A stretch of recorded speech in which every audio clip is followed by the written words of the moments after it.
심플하게 입어봤습니다. 또 의미도 있고 그래가지고 우리 경돈 형제님이 우리 교회 이 팀웍을 위해서 우리 교회 유니폼을 이렇게 헌납해 주셨습니다. 그래서 마침 참 묘하게 우리 전도를 앞두고 있는데 이렇게 온 교우들이 같이 입고 나가면 좋을 것 같다. 근데 생각해 보니까 오늘 제가 홍보 차원에서 한번 입고 설교하면 참 좋을 것 같다는 생각을 했습니다. 그래서 그런데 깔끔한가요? 네. 보통 교회에서는 이렇게 까만 거는 잘 안 하는데 이거를 역으로 생각하면 되게 좋은 것 같아요. 흑암의 세상에 선명한 빛을 비추는 born again, 여기서 이제 사람들을 구원하러 가는 거죠. 할렐루야. 네. 그리고 오늘 우리 건장한 우리 두 형제가 제 생각에는 여기 좀 전문성 있는 반주자 하나 붙고 카운 좀 이렇게 좀 능숙하게 칠 줄 아는 사람, 베이스 기타 정도 칠 줄 아는 사람 하나 붙으면 우리 규모에서는 아직은 정말 훌륭한 찬양팀이 될 것 같습니다. 우리 조금 자기가 젊다 생각하시는 우리 지체분들 하나님 영광 위해서 나 악기 하나 이렇게 배우겠습니다. 이렇게 헌신하는 것도 좋습니다. 그래서 찬양팀이 조금 이렇게 좋아하고 감각 있는 사람들은 한 4-5달 안에 되게 능숙하게 악기 다루더라고요. 좀 그럴 마음 있는 사람들은 좀 이렇게 헌신해 보시기를 바랍니다. 아마 반주자는 외부에서 섭외를 해야 될 것 같고, 이런 뭐 카운 같은 경우는 솔직히 독학도 가능해요. 그래서 얼마든지 할 수 있고, 또 베이스 기타는 조금만 배우면 뭐 할 수 있는 거니까. 네. 자원해 보시기를 바랍니다. 말씀 나누겠습니다. 우리 19장, 계시록 19장 11절에서 21절을 읽었습니다. 우리가 참 냉혹한 세상의 한복판을 살고 있는데, 우리가 이 냉혹한 세상에서 정말 승리하는 신앙인이 되고 최후 승리를 얻는 그러한 신앙인이 되기 위해서는 먼저 우리가 따르는 분이 어떤 분인지 명확하게 알고 있어야 합니다. 인간의 본성은 화려함과 어떤 강해 보이는 힘을 따르려 하는 그런 본성이 있기 때문에, 그런 본성 때문에 자연스럽게 세상이 굴복하게 되는 것입니다. 왜냐하면 육의 본성으로 보면 세상이 더 커 보이고 세상이 더 화려해 보이고 그것이 삶의 본질인 것처럼 보이기 때문에 육의 사람은 결코 성령에 복종할 수가 없고 세상을 더 크게 볼 수밖에 없는 것이죠. 예수님을 통해서 유대인들이 걸려 넘어졌잖아요. 하나님의 큰 축복을 받은 민족인데도 불구하고, 메시아가 그 이스라엘 민족을 통해서 오셨음에도 불구하고 그들은 거부했습니다. 뭐에 걸려 넘어진 걸까요? 이사야서의 말씀에 보면은 예수님을 향해서 고운 모양도 없고 풍채도 없다라고 말씀하고 있습니다. 그러니까 뭐 외모가 보잘것없고 신분도 보잘것없어 보이니까 저런 사람이 메시아일 리가 없다, 그렇게 걸려 넘어진 것이죠. 그러나 그분은 하나님 아버지께서 보내주신 분명한 메시아이셨고, 그분은 십자가를 통해 죽음의 권세를 이기시고 부활하사 지금 하늘에 오르셔서 세상을 통치하시는 분이십니다. 할렐루야. 이 모든 인류 역사의 최후의 승자, 산자와 죽은 자의 심판자. 여러분들이 이 소중한 교리의 소중함을 알면, 여러분들이 정말 이렇게 born again한 그리스도인이 되면, 제가 여기서 감수성 있는 설교하는 것보다 그리스도께서 산자와 죽은 자의 심판장으로 오셨다라는 그 선언만 들어도 마음이 뜨거워지게 되어 있습니다. 엄청난 것입니다. 우리의 주권자가 산자와 죽은 자를 심판하시는 인류 최후의, 역사 최후의 승자이시다. 이거 알고 믿으셔야 합니다. 11절을 보시면 그리스도에 대해서 어떻게 표현하고 있냐면, 백마를 타시고 달리시는 분인데, 백마는 승리를 상징하는 것입니다. 그분을 향해서 충실과 충신과 진실이다 라고 말씀하고 있는데, 충신은 faithful을 말하는 것이고 충성스럽다라는 것입니다. 진실은 true, 참된 분이다 라는 뜻이죠. 그분 자체가 진리이시고 아버지 앞에 충성스러운 증인이 되시고 심판장이 되셔서 하나님 아버지의 구속 역사를 1점 오류가 없이 완전하게 성취해내시는 유일한 분이 바로 예수 그리스도시다라는 것을 보여주고 있는 것입니다. 충신과 진실, 그분은 완전한 충신과 진실이지만 우리는 그분을 또한 믿음 안에서 본받는 하나님의 자녀들로 부름받은 것입니다. 그래서 그리스도인의 기본적인 성품이 어떠해야 되냐면 충성스럽고 진실해야 하는 것입니다. 타고난 성정은 좀 차이가 날 수 있어요. 기독교인들의 성품을 획일화시키려고 하는 것만큼 위험한 게 없습니다. 어떤 사람은 다혈질적이고, 어떤 사람은 온유해 보이고, 어떤 사람은 조금 더 급해 보이고, 그렇지만 이 영적인 성품이라는 것이 있습니다. 우리 그리스도인들은 이렇게 그리스도인들 가운데서도 자기 일을 이렇게 감당하다가 조금 마음에 약간 시험이 들면 그냥 쉽게 잠수 타는 사람들이 있거든요. 그리스도인의 성품이 그래서는 안 됩니다.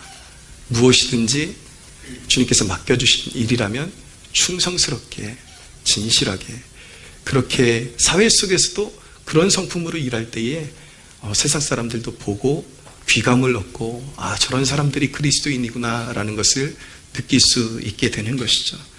오늘 성령의 임재로 말미암아 우리 안에 있는 그런 성품들이 더 진실해지고 하나님 앞에 충성스러운 증인들로 빚어지는 축복이 임하기를 주님의 이름으로 소원합니다. 주님은 공의로 심판하십니다.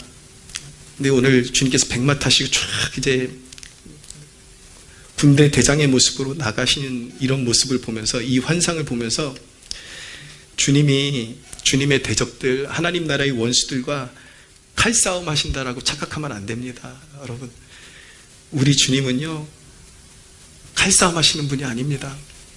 제가 설교할 때마다 늘 이야기하지만 이 영적 구도를 잘못 그린 그림들이 가끔씩 보이는데, 예수님하고 사탄하고 딱 팔씨름하고 있는 거, 이거 완전 잘못된 그림이에요. 예수님은 사탄하고 팔씨름하지 않습니다. 그 격차는요 완전한 창조주와 완전한 타락한 피조물에 불과한 건데, 어떻게 창조주에게 피조물이 팔씨름을 감히 할 수가 있습니까? 물론 하나님이 허락하신 어떤 역사의 기간 동안에 악한 영의 세력과 천사들이 영적인 싸움이 있는 것은 맞지만, 우리 주님 대장 되시는 그리스도는 말씀으로 모든 것을 통치하시고 죽이기도 하시고 살리기도 하시는 분이지, 그분이 막 나서서 사탄하고 칼싸움 할 일은 말도 안 돼요. 그런 일은 존재하지 않습니다. 예수님께서 복음서에서도 말씀만으로도 풍랑을 잠잠케 하시잖아요. 무엇입니까? 모든 영계와 자연계, 이 모든 것들을 말씀으로 호령하시는 분, 그런 영적 권위와 권세가 있는 분이 그리스도시다. 할렐루야. 그러니까 계시록을 볼 때 이 상징적인 그런 뉘앙스를 잘 파악하는 것이 굉장히 중요합니다. 예수님께서 이렇게 대장의 모습으로 나가시는 것은 바로 준엄한 심판을 상징적으로 표현한 것이지, 예수님께서 결코 칼싸움하러 나가시는 분이 아니다라는 것을 깨달아야 되는 것이죠. 12절에 보면 그 눈은 불꽃 같다라고 말씀하고 있습니다. 철저하게 그 눈을 피할 자가 없습니다. 주님은 자녀들에게 가장 자비로운 눈으로 자녀들을 보살피시고 우리의 모든 아픔과 우리의 모든 애환을 다 알고 계시죠. 불꽃 같은 눈동자로 살피시니까. 그런데 대적들의 그런 암약, 모략 이런 것도 예수님은 다 알고 계십니다. 불꽃 같은 눈동자로 살펴보시고 일말의 오류가 없이 심판하시는 분이 바로 예수 그리스도이신 것입니다. 오늘 말씀해 보니까 12절에 보면 그 머리에는 많은 관들이 있다라고 말씀하고 있어요. 계시록 13장 1절에 보면은 짐승의 머리, 하나님 나라의 대적자인 짐승의 머리에는 관이 10개가 있다라고 그렇게 이야기하는데, 하나님을 모방하고 싶어하고 하나님을 흉내내기 위한 그런 사탄의 모습이죠. 그러나 예수님의 머리에 면류관이 많다라는 것은 세상에 그 누구도 모방할 수 없는 완전한 통치권과 완전한 왕권이 그리스도께 있다라는 것을 보여주고 있는 것입니다.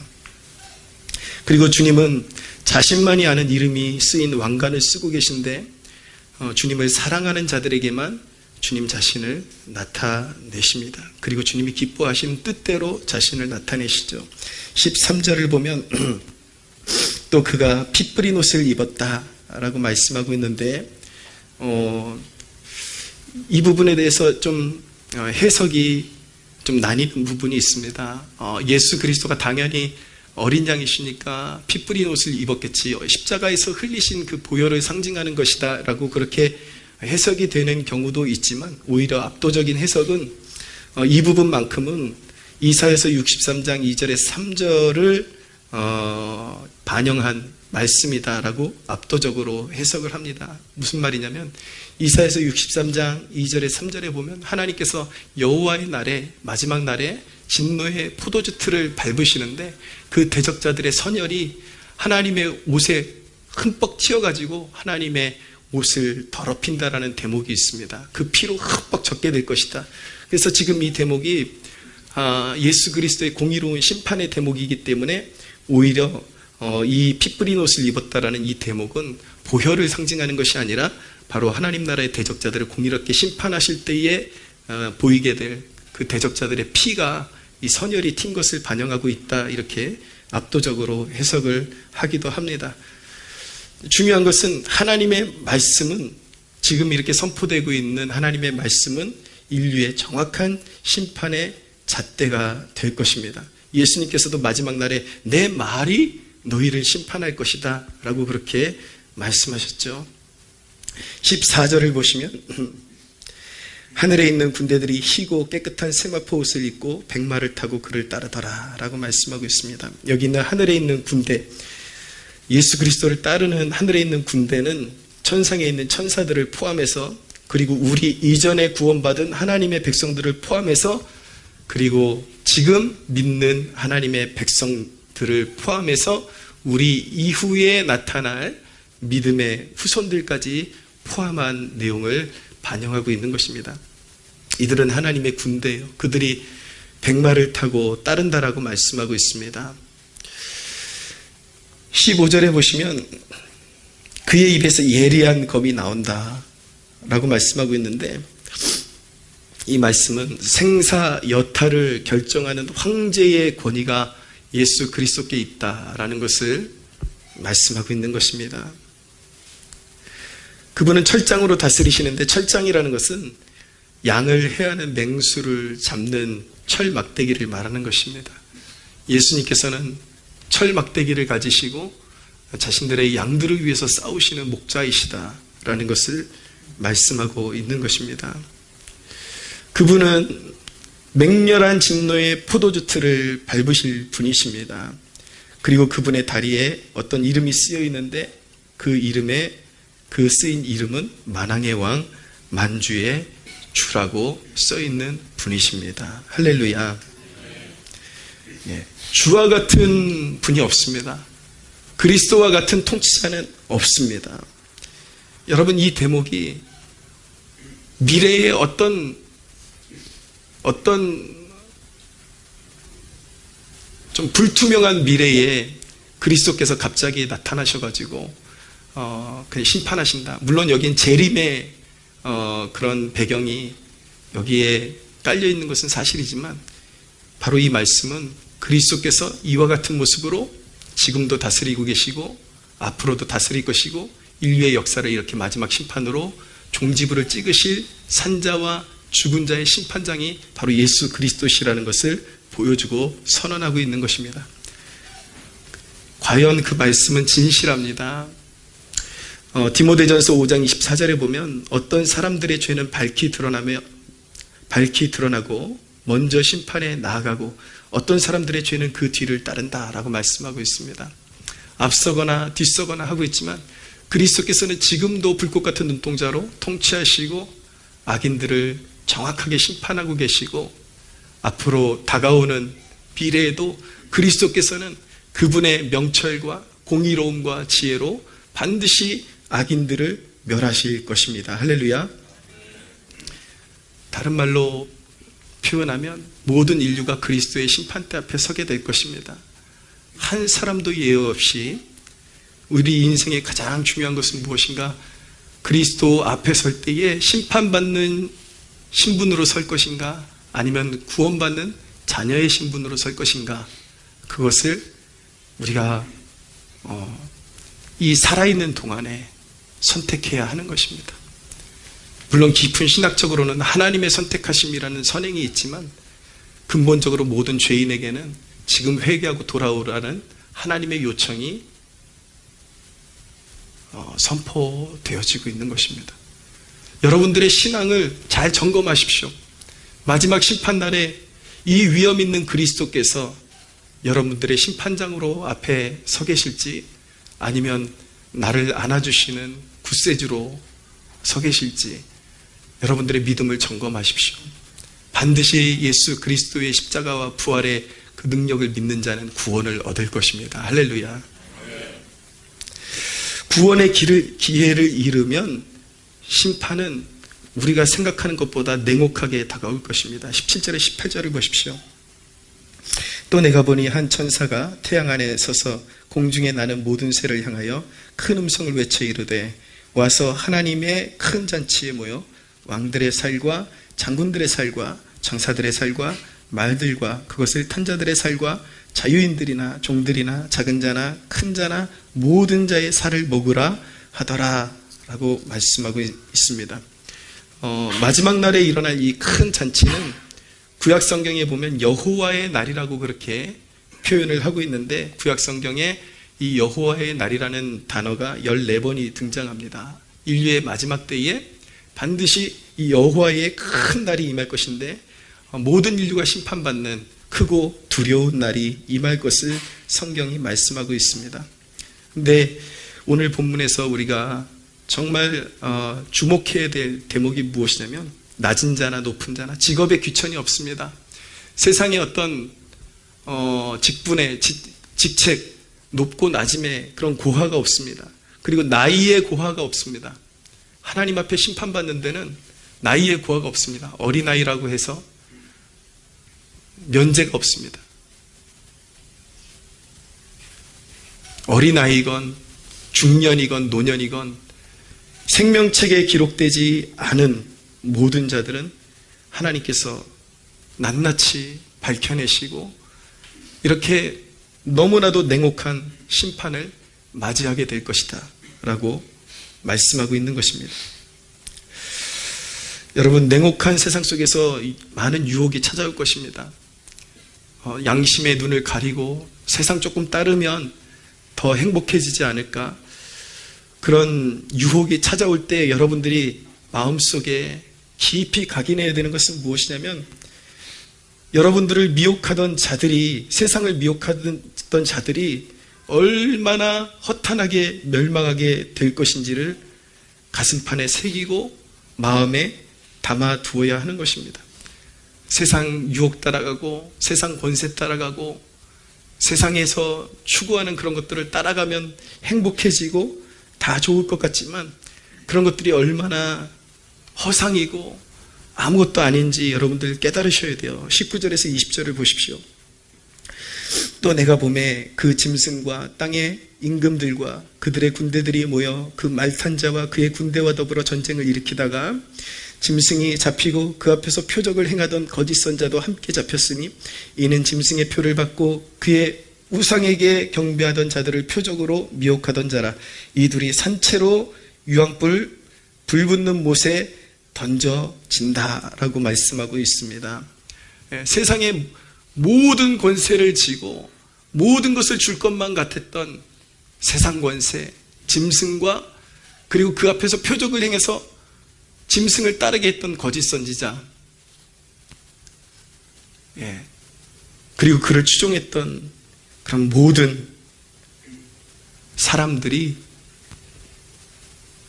이제 마지막 날에 처참하게 꺼지지 않는 지옥불에 떨어지게 될 것입니다. 먼저 사람들을 유혹했던 짐승과 거짓 선지자가 잡혀서 산채로 불붙는 유황불에 던져질 것이다 라고 말씀하고 있죠.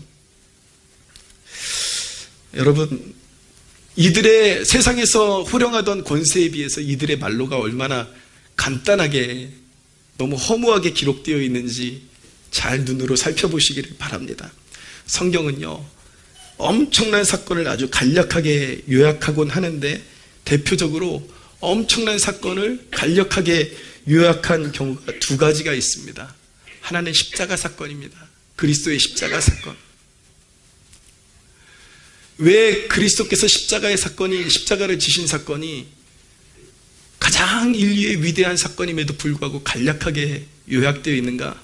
그 십자가로 말미암아 죄사함의 길이 열리는 놀라운 구속의 사건이기도 하지만 그리스도께서 죽음을 맛보시는 것은 영원한 것이 아니요 잠시 맛보시고 죽음의 권세를 이기시고 살아나실 것이기 때문에 그 십자가의 권세가 주님을 누를 수 없고 주님을 죽일 수 없다는 것을 깨닫게 하시기 위해서 십자가의 사건은 간략하게 요약이 되어 있는 것입니다. 또 하나 간략하게 나타나는 대목이 무엇이냐? 바로 이 대목. 하나님의 원수들의 멸망. 세상을 호령하고 세상 사람들을 유혹하고 세상 앞에서 엄청 큰 척하던 그런 존재가 사실은 이 대목을 통해서 그들의 화려함과 강인함이 얼마나 가치 없는 것들인지 깨달으라고 이렇게 기록하고 계신 것입니다. 사랑하는 여러분, 여러분들의 눈이 띄어지고 진정으로 두려워할 자들을 두려워하실 분을 알아보고 세상의 그 허상을 알아볼 수 있는 영의 눈이 열려지기를 주님의 이름으로 축원합니다. 여러분, 최후 승리자가 되고 싶으십니까? 길은 한 가지입니다. 주님을 따르십시오. 오직 주 예수만을 따르십시오. 14절을 보십시오. 우리도 이와 같아야 하는 것입니다. 하늘에 있는 군대들이 희고 깨끗한 세마포 옷을 입고 백마를 타고 그를 따르더라 라고 말씀하고 있습니다. 하나님의 군대는 백마를 타신 예수 그리스도를 따라야 하는 것입니다. 민수기에 보면 하나님의 백성들을 군대라고 그렇게 표현을 하고 있습니다. 하나님의 백성들이 유약한 아이든지 여자든지 누구나 할 것 없이 하나님의 백성들을 지칭할 때 하나님의 군대다라고 그렇게 표현하고 있습니다. 우리는 주 예수를 신뢰하는 강한 믿음을 가지고 주님을 따르는 백성이 되어야 할 줄로 믿습니다. 요한일서 5장 5절에 보면은 예수께서 하나님의 아들이심을 믿는 자가 아니면 세상을 이기는 자가 누구냐라고 말씀하고 있습니다. 믿는 자가 이기는 것입니다. 예수 그리스도를 믿는 자가 세상을 이기는 것입니다. 할렐루야.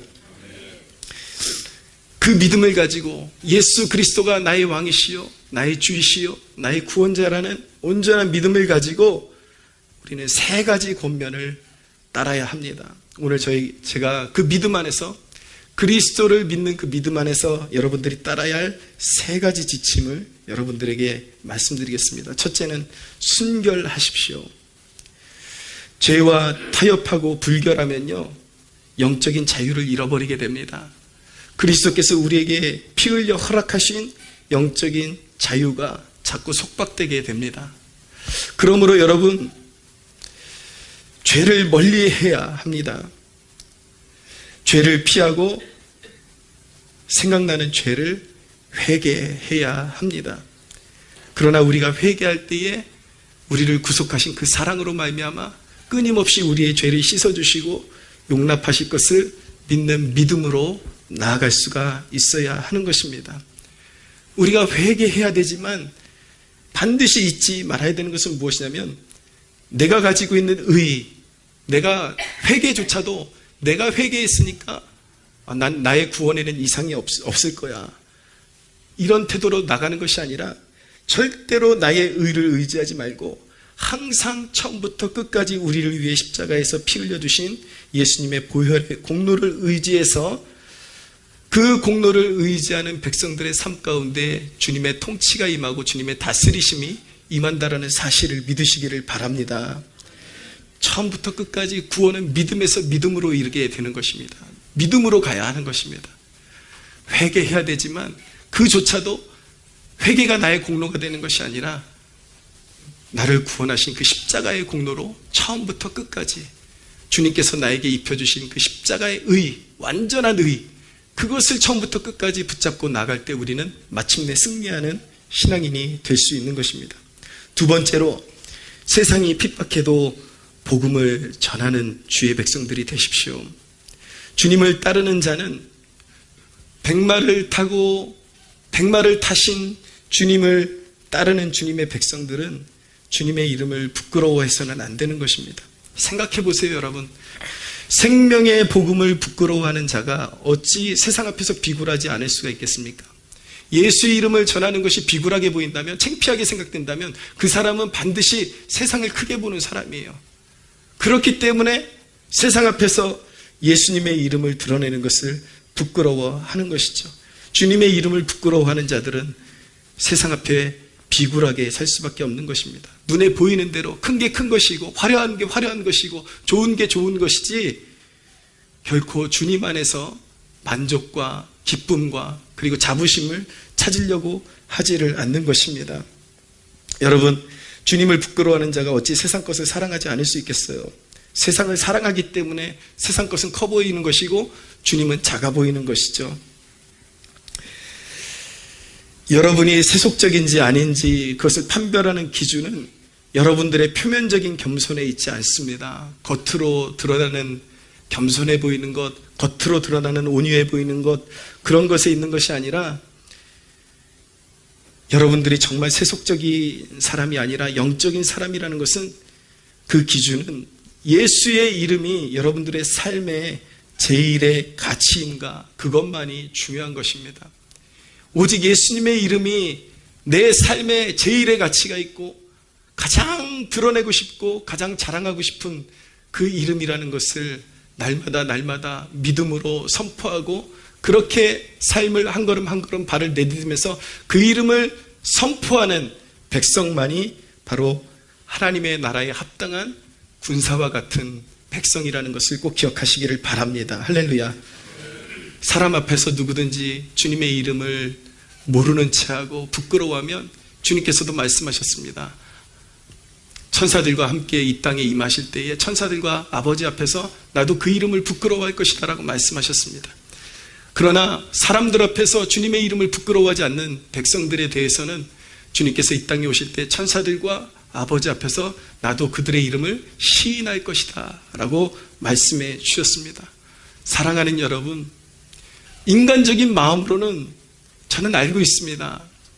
저도 매 주마다 밖에 나가서 노방전도를 하고 있지만 그 인간됨이 제 안에 있다는 것을 알 수 있습니다.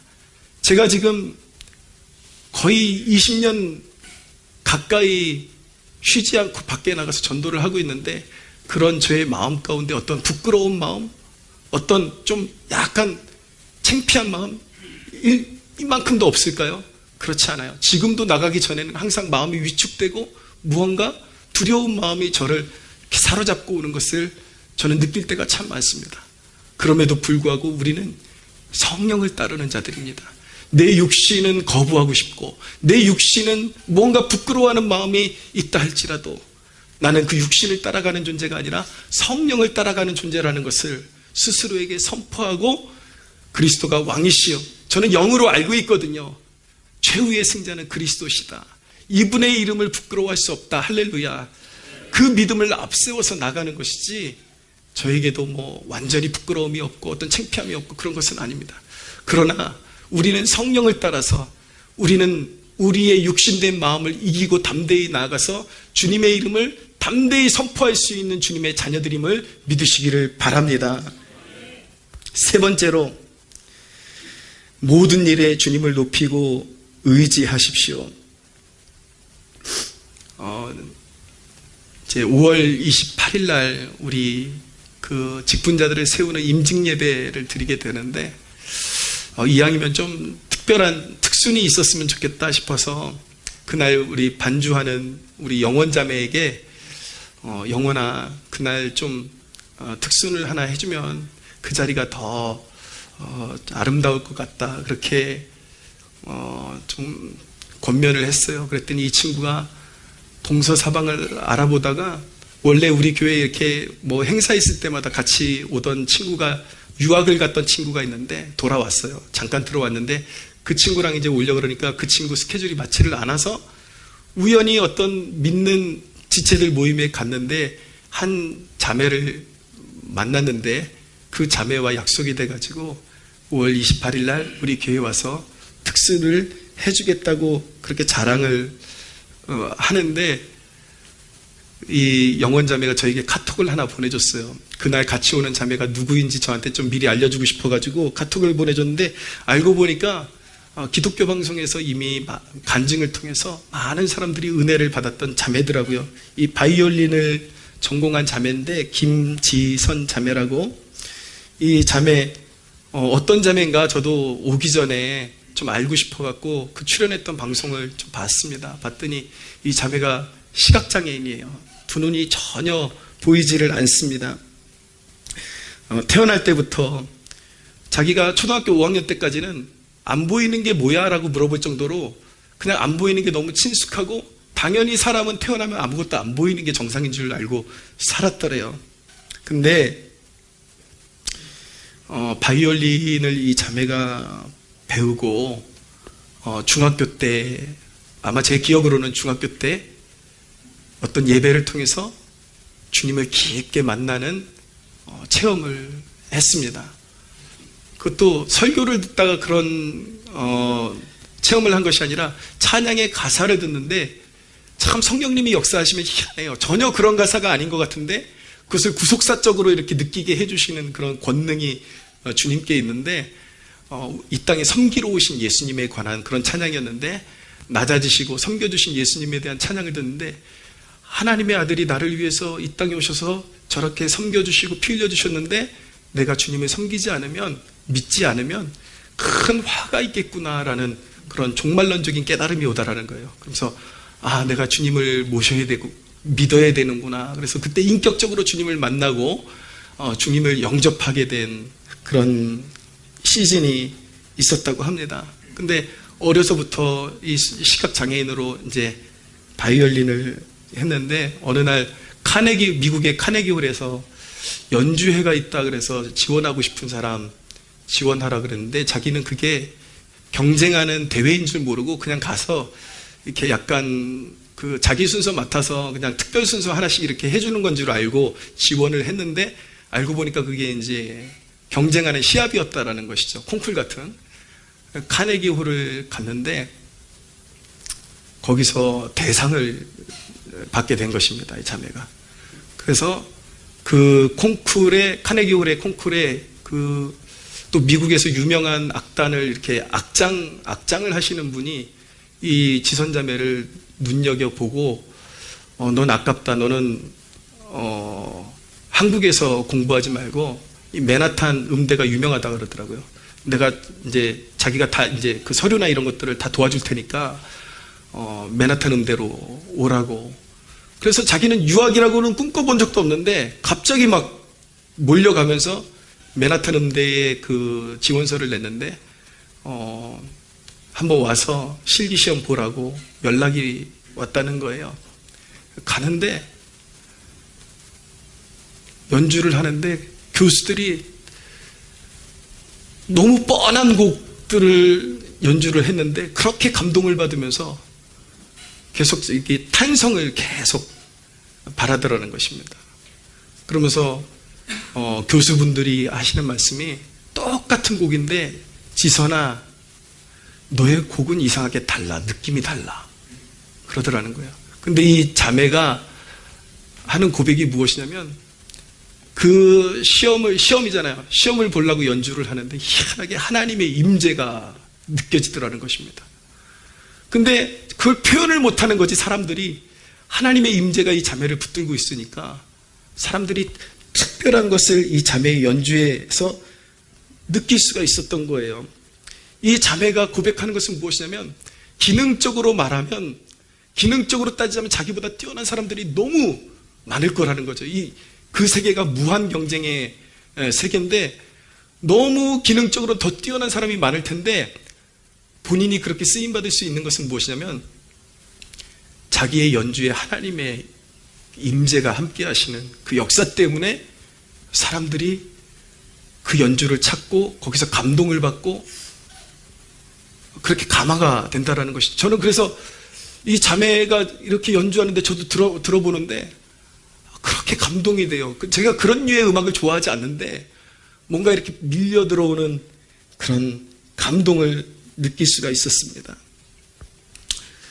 여러분, 무엇을 말씀드리고 싶은 것이냐면 여러분들의 연약함, 이 땅에서 완전히 치유될 수 없는 여러분들의 어떤 연약함이 여전히 여러분들을 붙들고 있을 수도 있지만 여러분들이 그 모든 것들을 주님 손에 맡겨드리고 그 연약함마저도 주님 나를 사용하소서라고 여러분들이 기꺼이 여러분들의 삶을 내어드릴 때에 여러분들의 그 약함이 오히려 하나님의 큰 임재의 도구가 될 수 있다는 사실을 믿으시기를 바랍니다.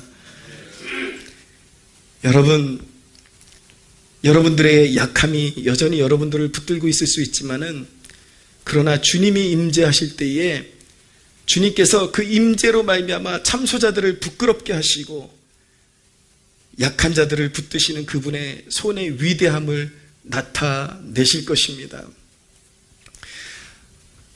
백마를 타시고 호령하시는 그 예수 그리스도가 어떻게 임하시는가? 오늘 우리의 삶 가운데 우리의 약함을 고백하고 믿음의 눈을 들 때 그 위대하신 통치자가 우리의 삶을 강한 손으로 붙들고 오히려 우리의 약함을 꾸짖으시고 그 약함을 통해서 하나님의 위대하심을 드러낸다라는 것을 꼭 기억하는 여러분들 되시기를 축원합니다.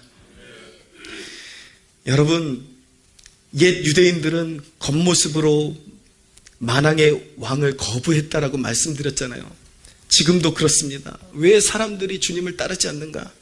이 신앙이라는 것 어떻게 보면 찌질한 사람들만 모이는 데가 교회 같고 뭐냐 맨날 가서 눈물 흘리고 뭐 그런 것 같거든요. 그런데 여러분, 오늘날에도 이 백마를 타시고 불꽃 같은 눈동자를 지니신 그 예수 그리스도를 우리는 어디서 만날 수 있는가? 그런 화려함 속에서 그분을 발견하게 되는 것이 아니라 이 만왕의 왕은 여전히 십자가 안에 감추어 계신 분이십니다. 할렐루야. 그래서 여러분, 내가 잘난 맛으로 살아가고 내 힘으로 살아가려고 할 때 그분의 능력을 체험하게 되는 것이 아니라 오로지 그분을 위해 기꺼이 내가 낮은 자가 되기를 선택할 때에 주님이 원하시면 주님이 받아야 될 수요까지도 내가 받겠습니다 라는 낮은 마음을 가지고 그 십자가의 길로 걸어가기로 선택할 때에 우리의 왕이 되시는 예수 그리스도, 만왕의 왕, 만주의 주가 되시는 예수 그리스도는 우리의 삶 가운데 강한 능력으로 임재하심을 믿으시기를 바랍니다. 할렐루야. 예, 우리 교회에 참 다재다능한 그런 사회에 너무나도 귀한 일꾼들이 많습니다. 네, 우리 사업으로도 영상으로도 체육으로도 그런 예술계에도 너무나도 기대가 되는 사람들이 많은데 오늘 말씀 꼭 가슴에 새겼으면 좋겠습니다. 여러분들의 약함 가운데 주님의 강하심이 드러날 것입니다.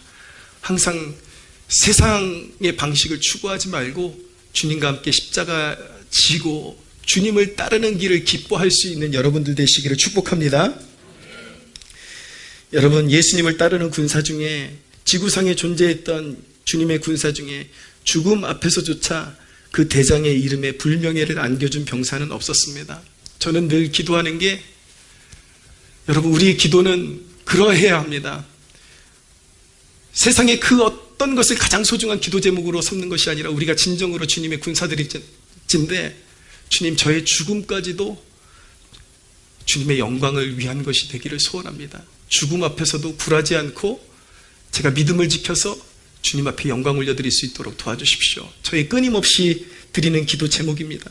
이것이 저와 여러분들의 기도 제목이 되기를 원하고 이 시간 마지막으로 이 세대들에게 권면합니다. 대오를 이탈한 병사들이여 주님의 군사들이라고 하면서 백마 타신 주님을 쫓는 것이 아니라 십자가 버리고 선교의 삶을 버리고 주님의 몸된 교회를 버리고 떠나가 있는 이 시대의 대우를 이탈한 병사들이여, 돌아오십시오. 최후 승리자가 되는 주님을 따르는 이 세대, 다시 마음을 고쳐먹고 회개하고 돌아와서 주님의 대우에 서서 주님의 승리에 동참하는 이 세대 되기를 주님의 이름으로 축원합니다. 하나님께 영광의 박수 올려드리겠습니다.